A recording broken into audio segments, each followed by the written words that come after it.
Okay, so we just did this activity yesterday with these plastic Easter eggs, and they contained either hex bolts or hex nuts or washers.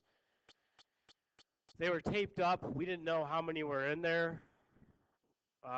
We were pretending that they were like atoms, even though the worksheet did tell you there were, assume there's 10. And then we could figure out from the overall mass, we could figure out the mass of the individual quote unquote atoms that were really the pieces of hardware that were in there. But the idea is I was talking to people going around from group to group is that what we're working through here as we're going, as we're learning about matter really all throughout this, because that's the main standard we have for the next generation science standards in chemistry. We're really traveling through the whole study of the model of the atom. How did they come up with their idea of the atom as it is today?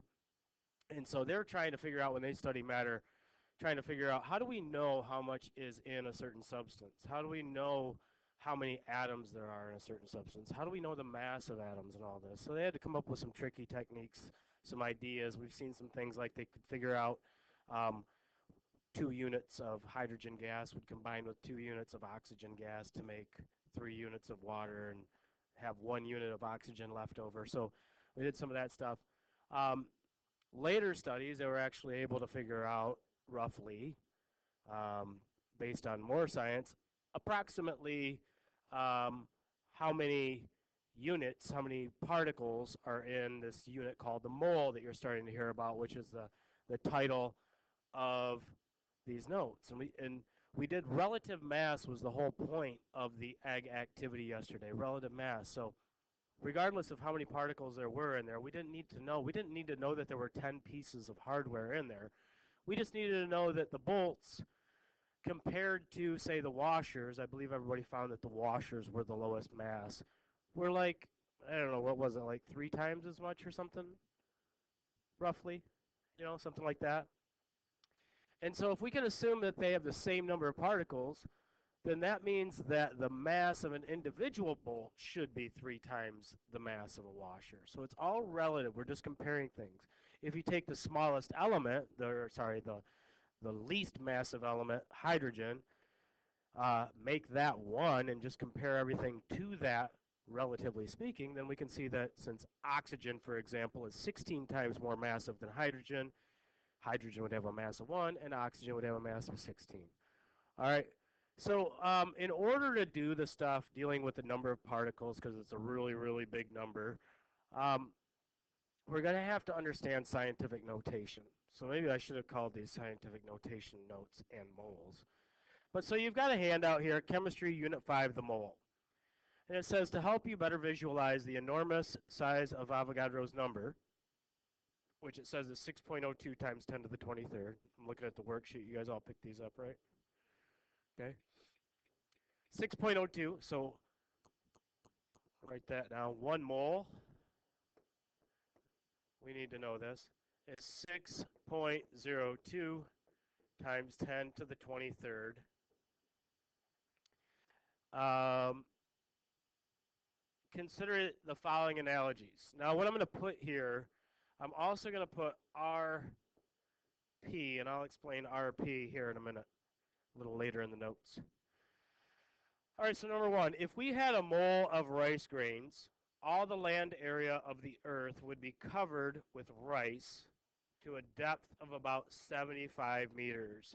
So if we had 6.02 times 10 to the 23rd rice grains, it would cover the earth to a depth of 75 meters. Crazy. That's how big that number is. 1 mole of rice grains is more grain than the number of all grain grown since the beginning of time. 1 mole of marshmallows, standard 1 cubic inch size, would cover the United States to a depth of 650 miles. If the Mount St. Helens eruption had released a mole of particles the size of sand grains, the entire state of Washington would have been buried to a depth equal to the height of a 10-story building. A mole of basketballs would just about fit perfectly into a ball bag the size of the earth. Your turn. Okay, well, your turn. We're going to need some practice. We're going to have to understand some things. So scientific notation. What scientific notation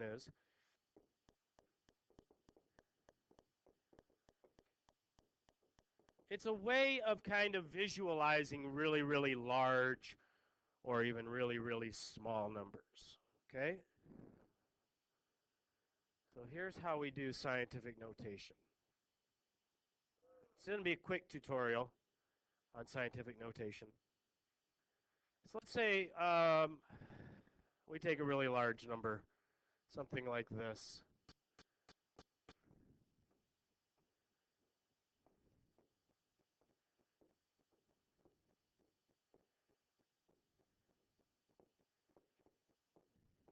All right.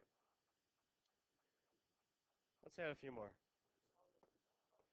So that is 245 followed by 15 zeros. Okay. Too much work, right? 15 zeros. I just did it. I did it even while sick. Jaden, do you want to sit in a different seat so I'm not like breathing by you?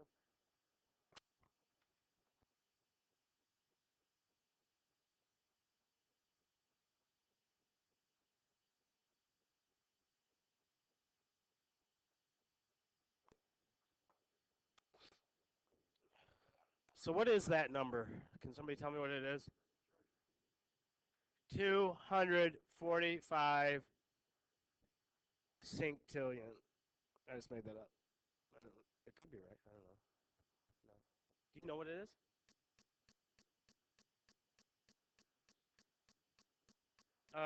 This would be 245 million, 245 billion, 245 trillion, 245 quadrillion? Oh, that's an easy one then. I should have made it longer. Let's add some more zeros. All right. Okay.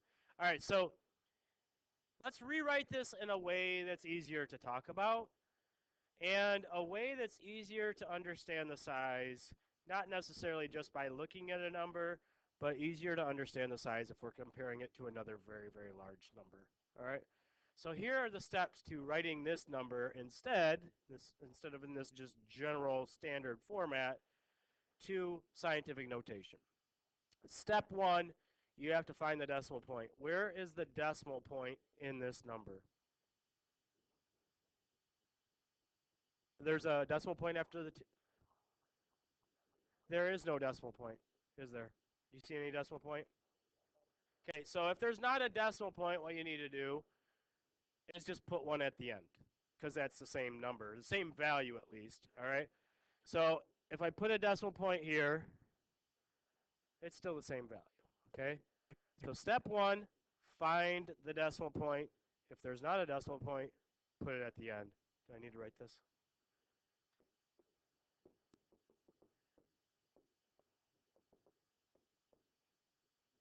Find decimal point. If no, let's abbreviate DP. If no DP, put one at the end.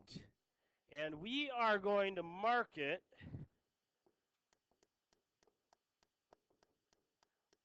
OP, which stands for one of two things. Original point, old point, because we're going to be moving this thing.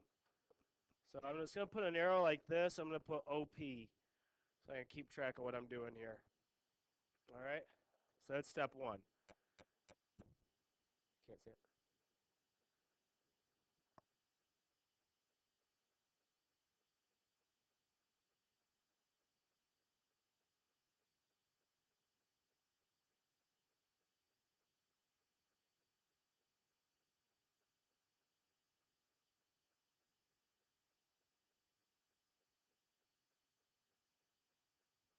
All right, step two, we are going to make a new point.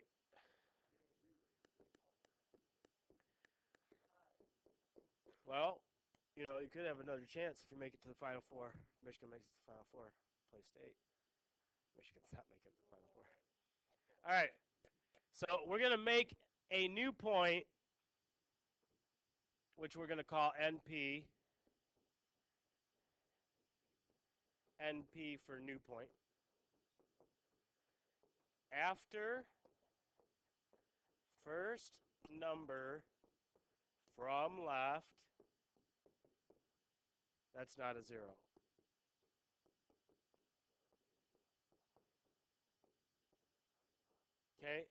So what that means is take that number and start over on the left over here, okay? And as you work to the right, as you go that way, what is the first number you encounter that is not a 0? The 2. We're going to put a new decimal point after it, okay? And I'm going to mark it NP.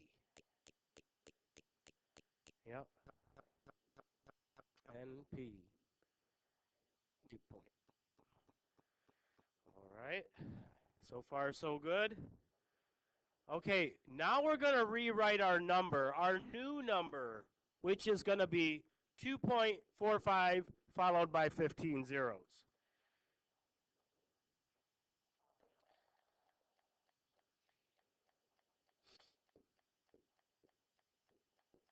Right, new number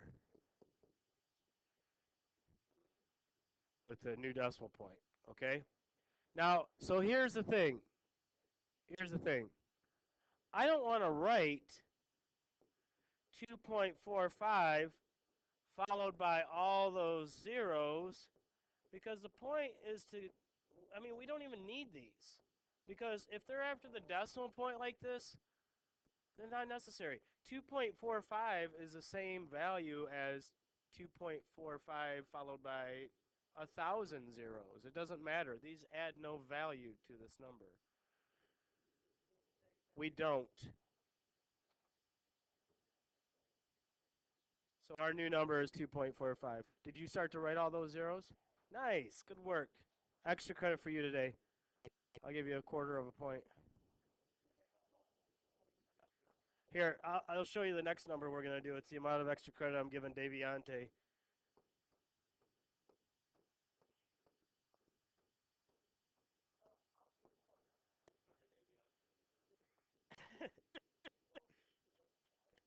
All right, so we're still working on this, all right? Because here's the deal.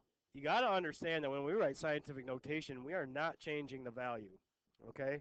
I had 245 followed by 15 zeros. That's a very, very high number, okay?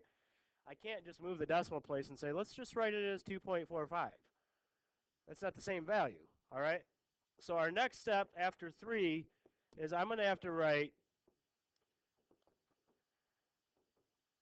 times 10, okay? So now I'm going to have 2.45 times 10.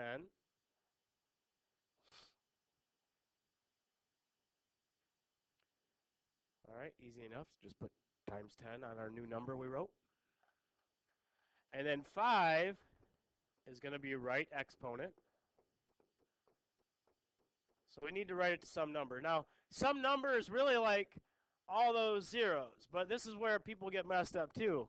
It's not just count the zeros. What you got to do is you have to count places, not zeros. You all get that? This is the biggest mistake people have when we quiz over this or something. They count zeros instead of places. Count places from the new point to the old point.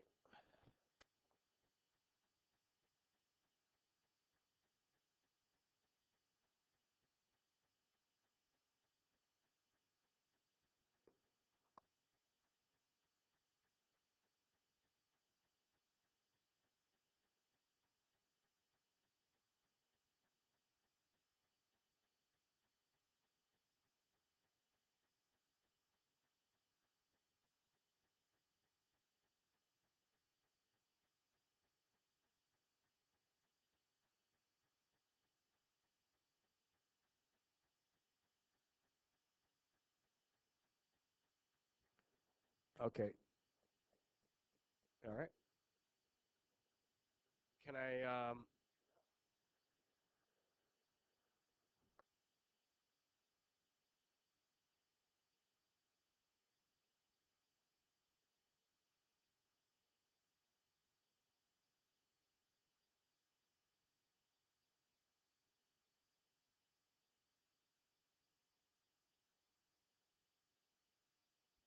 Okay, so count the places from the new point to the old point. So here's my new point right here. There's my old point over there. So this is what I mean by places. If I move around the 4, so I move the decimal behind the 4, that's 1 spot. Okay? And then go behind the 5, that's 2. Behind this first 0 is 3, 4, 5, 6, 7, 8, 9, 10, 11, 12, 13, 14, 15, 16, 17 places. So I'm going to write that as my exponent. So that's actually a good example. That's a 17, sorry. That's a good example of showing you we saw there were 15 zeros. If I had just counted the zeros and put times 10 to the 15, I'm wrong. Okay? I would be off on my value by a magnitude of 100. That'd be two places too short. Okay? So there's our number. This is scientific notation. This is what it looks like, 2.45 times 10 to the 17th. There is one more thing we have to check. Okay? And the last thing we have to check, maybe you have your own way of doing this. There's a couple different ways, but we have to check to see if the exponent is going to be positive or negative. If we go from the new point to the old point and we go to right, that means that exponent is positive. So that's why it's always important to get used to doing it the same way. Always going from the new point to the old point. Because if you do it the other way around, your exponent's going to get messed up. If we're going from the new point to the old point and we go to the left, then our exponent is negative. Okay? Another way to look at it is if your original number is a really big, really high number, then your exponent's going to be positive. If your original number is some little low decimal point number really close to 0, then your exponent's going to be negative. Okay? And I'll show you that example next, and we'll just work through it using these steps. We don't have to write them again.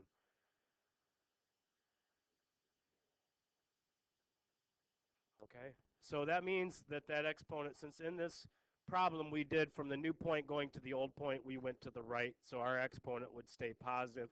So therefore, this is our final answer right here. We don't have to change the exponent to negative. 2.45 times 10 to the 17th. That would be the same value. If I took 10 and multiplied it by itself 17 times, and then took that answer and multiplied by 2.45, as long as my calculator could show the number, it would show 245 followed by 15 zeros.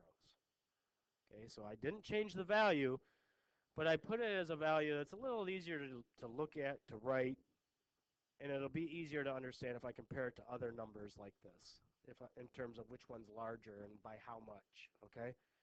So here's an example. We'll use Daviante's extra credit.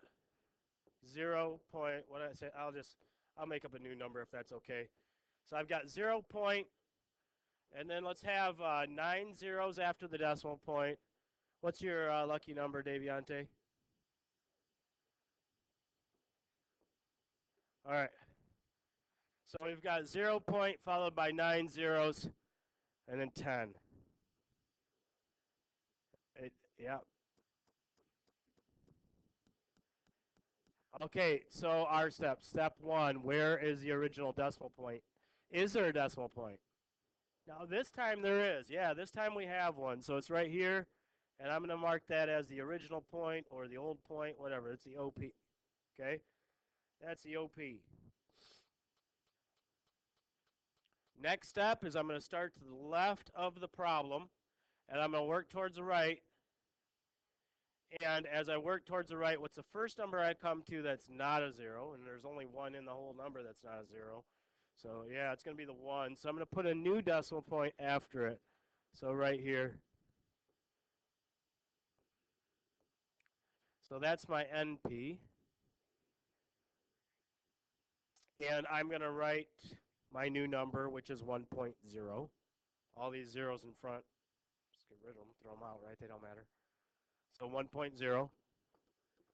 What do I do next? Because we're going to write this in a way so that Daviante can understand. He can go home tonight and say, guess who got extra credit? Guess how much I got? Okay, so we're going to go 1.0 times 10. And we're going to count the places. All right. From which way where do we always count the places from? Do we always, from the new point to the old point, right?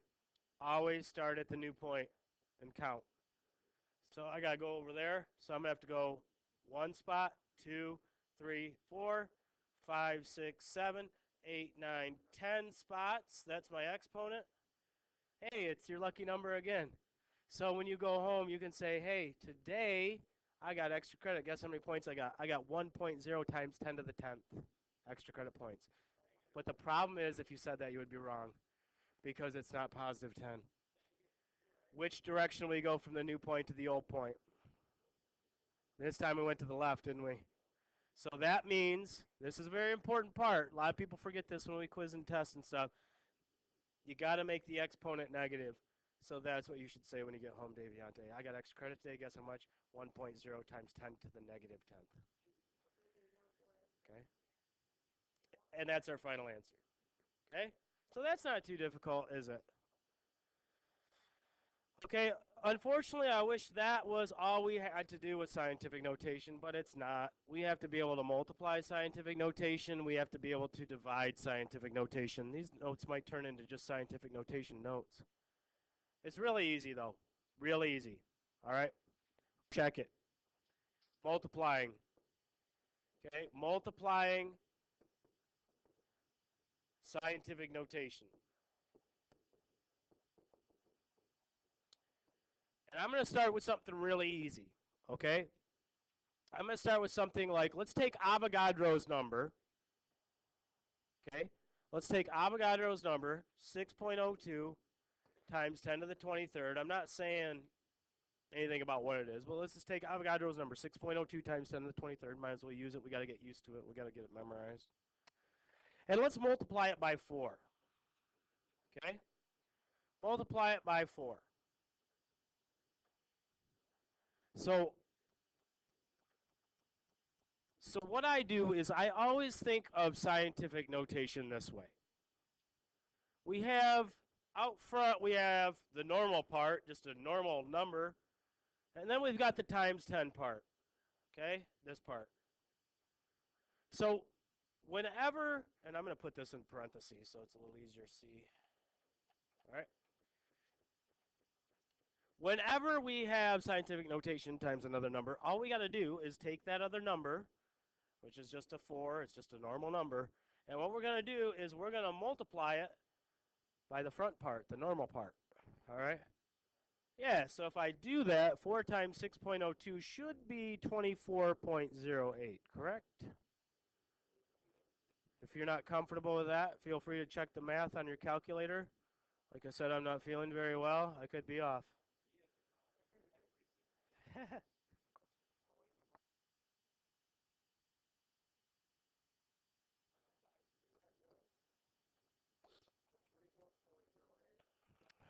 24.08. Okay. All right, so 24.08. That's not all, though. We still have the weird times 10 part. So I got to put that on there as well. Okay? So that's my answer. That's all you got to do for that. Yep. Now, we're going to do some more, though. Now, here's the thing about scientific notation. In order to be fully accurate in terms of writing scientific notation, the front normal part should always be a number between 1 and 10. So it can be as low as 1. It can be as high as 9.99999. But we should always have a number between 1 and 10 in front. And this is not. This is 24. So this is what we can do. Right. So I can make that. If I move this decimal 1 to the left, then that 24.08 becomes 2.408. All right. But the thing is 24.08 times 10 to the 23rd is not the same thing as 2.408 times 10 to the 23rd. What we got to do is we got to make the exponent compensate for whatever move we did. So if I moved this decimal 1 spot to the left to make a smaller number, I got to make the exponent a bigger number by the same amount. So if I move the decimal 1 to the left to make a smaller number, I have to make the exponent 1 higher. if I had to move the decimal point 5 spots to make a smaller number, I would make the exponent 5 spots higher. That way the values stay consistent. Does that make sense?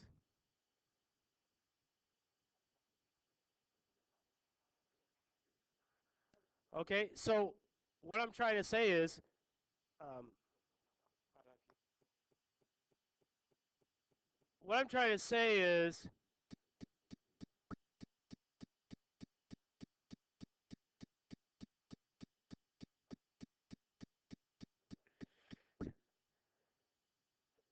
so what I'm trying to say is whenever you multiply or divide by a normal number, just take the normal front part times the normal part. And I'll tell you guys, look, when we do the math, if you got just that first one, 24.08 times 10 to the 23rd, I wouldn't mark that wrong.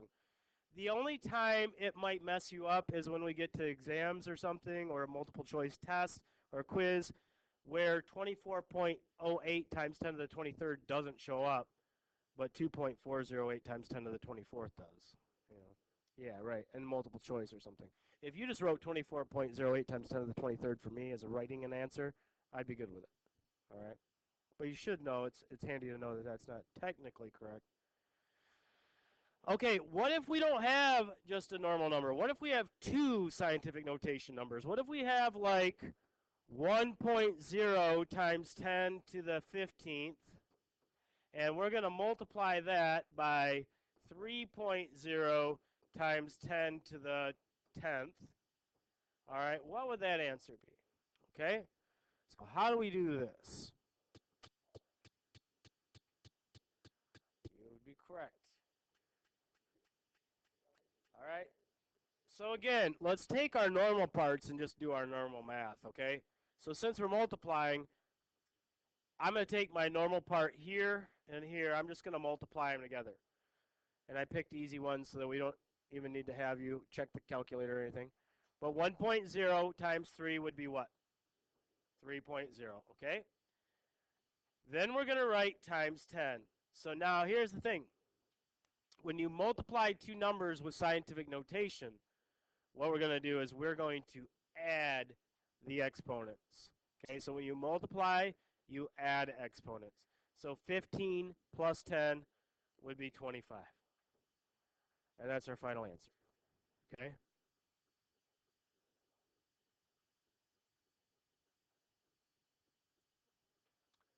And then if we want to divide, that's not too difficult either. Okay? Let's say we're going to do a division problem.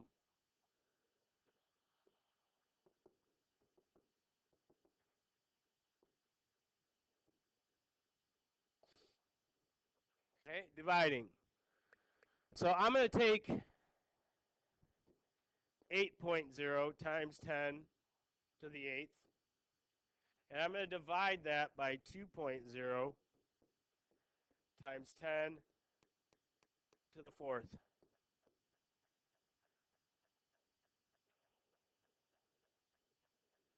No, so when you multiply, you add the exponents. When you divide, you subtract. Yep. So I'm going to just divide the front part normally. What is 8 divided by 2? 4. Okay, so the front part is just going to be 4.0, right, times 10. And as I just said, instead of adding the exponents, I'm not going to subtract. I'm going to take 8 minus 4 and get 4. It is. There's a lot of math and chemistry, actually, at least algebra type. Okay? And so here's the deal. The reason why I need to show you that is because we're dealing with this big, huge number called Avogadro's number. Okay? That's why I have to show you this. Because what Avogadro's number says,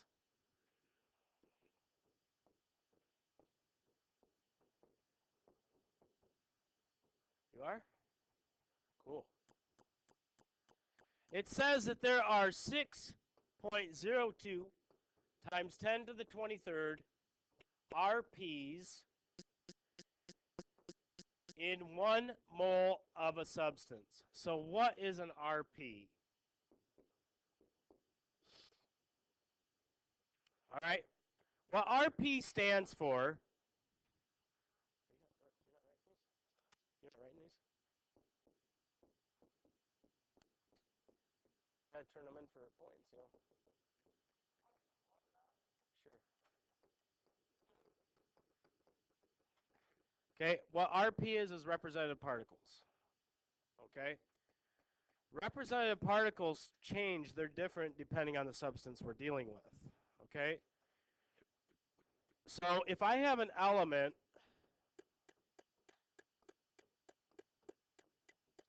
and so an element, say like gold, AU, okay, that's an element. Just this one thing, one capital letter. So that's just an element. Our representative particle would be atoms, okay? So in 1 mole of gold, there are 6.02 times 10 to the 23rd atoms. All right?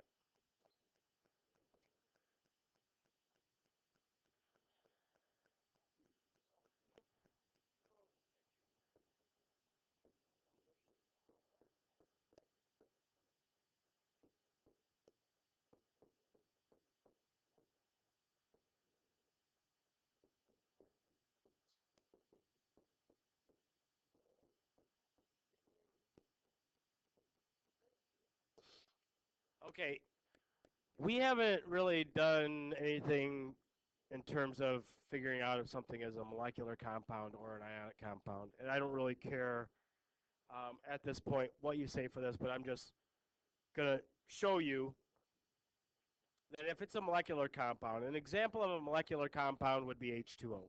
Okay, water would be a molecular compound. It's hydrogen chemically combined to oxygen. Two hydrogens chemically combined to one oxygen. Okay? So this is a compound because it's more than one atom chemically combined. In this case, 1 mole does not contain 6.02 times 10 to the 23rd atoms. That would be false. That's wrong. In this case, our representative particle is molecules. Okay?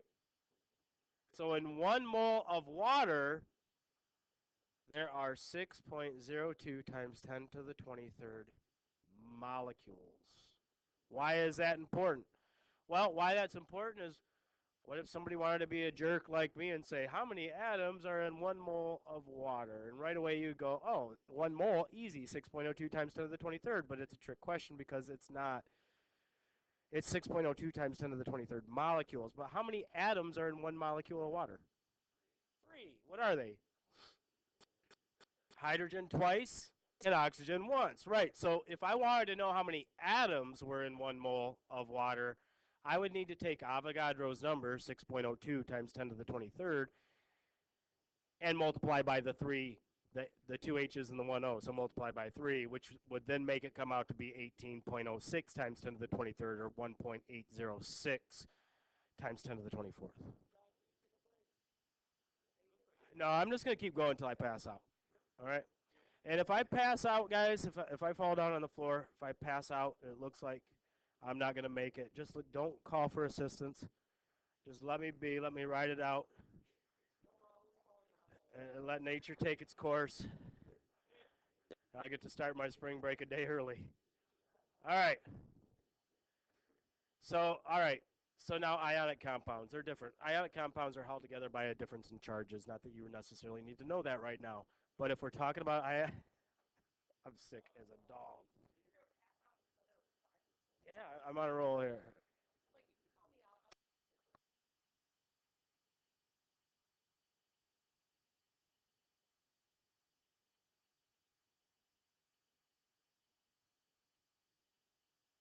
All right, so ionic compound. One of those examples would be like table salt, sodium chloride. All right. Now, with ionic compounds, even though it is two things stuck together, technically they call it the representative particle a formula unit. Okay. Now, I tell my classes every year this, okay? This will help you because you're probably sitting there, well, how are we going to know if it's a molecular compound or if it's an ionic? How am I going to know? And I tell my students every year, don't even worry about it. The idea is just that you make sure you know it's a compound. You can call them all molecules for all I care. It's just that you understand there's a difference between the compounds and the atoms and elements, okay? All right, cool. And now we are on to the actual stuff on this worksheet, like number one. All right. That only took 40 minutes. Oh, I might show this video in the next hour instead of talking, or maybe I can sleep during it. Oh, it's not even number one; it's number six. All right, so number six on your worksheet there, the mole. Chemistry Unit 5, the mole.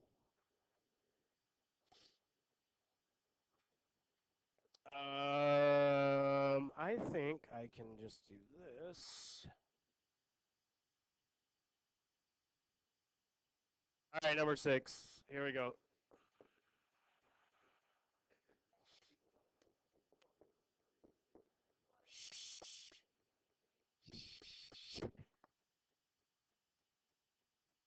Number six, here we go. Assuming that each human being has 60 trillion body cells, 6 times 10 to the 13th.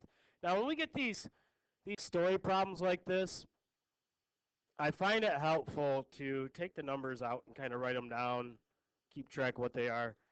So we've got 6 times 10 to the 13 cells.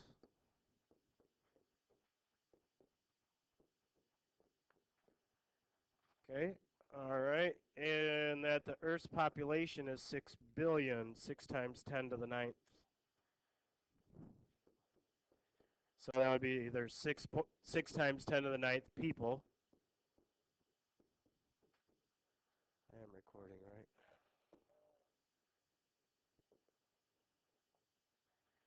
right? Calculate the total number of living human body cells on this planet.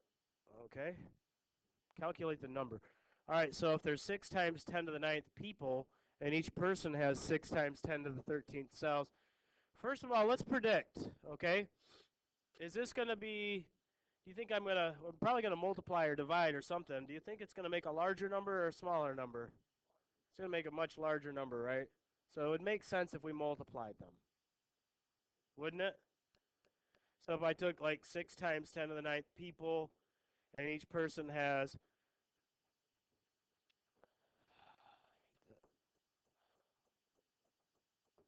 take 6 times 10 to the ninth people, and each person has 6 times 10 to the 13th cells. I'm just going to multiply the two numbers together, and we know how to do this, okay? We just learned it. So we're going to take our normal parts on the front, 6 and 6, and 6 times 6 makes 36. I know that from my times tables. 6 times 6 is 36, and then I'm going to write times 10, and then when we multiply scientific notation, what do we do with the exponent? Do we add it or subtract it? Add it. We already figured out that it's going to be a bigger number, right? So it makes sense that we would add the exponents. Because the larger that exponent, the bigger the number. So 9 plus 13 is going to be 22, and that's how many cells there would be. And if you wrote that answer down, I would say, nice job, nice work. Is it technically correct? No. Because what this is really 36. There's no decimal point in the number, so that means technically the decimal point's here, 36 point times 10 to the 22nd. But our front number should really always be between 1 and 10. So really what I should do is move that decimal 1 to the left, make it 3.6, compensate by making the exponent 1 bigger. Okay? So, next part of the question is that larger or smaller than Avogadro's number? Okay? So this is our answer. And Avogadro's number is this. All right? So whenever we want to compare two numbers in scientific notation in terms of trying to figure out which one's larger or smaller, We just look at the exponents. The one that has a higher exponent is the larger number. Now, in this case, they both have the same exponent. So then you just look at the normal front part and which one has a higher normal front part. That would be Avogadro's number. So the point of this question is the fact that if you took all the cells in everybody's body on the earth, it still wouldn't be as large as the number of particles in a mole. And you're going to find out that moles are not that big. You guys are familiar with milliliters, right? Okay, you remember what they look like? Like a graduated cylinder about this big would be, depending on how round it is, but just about the typical one we use, 25 milliliters. I could show you, I'll show you guys right now after, as I wrap up these notes right now. We're going to continue with this tomorrow. But I'm going to show you 1 mole of water. Okay, it's not that big. And if we took all the cells in everybody's body, added them all up, it still wouldn't be as big as the number of particles in the mole I'm about to show you.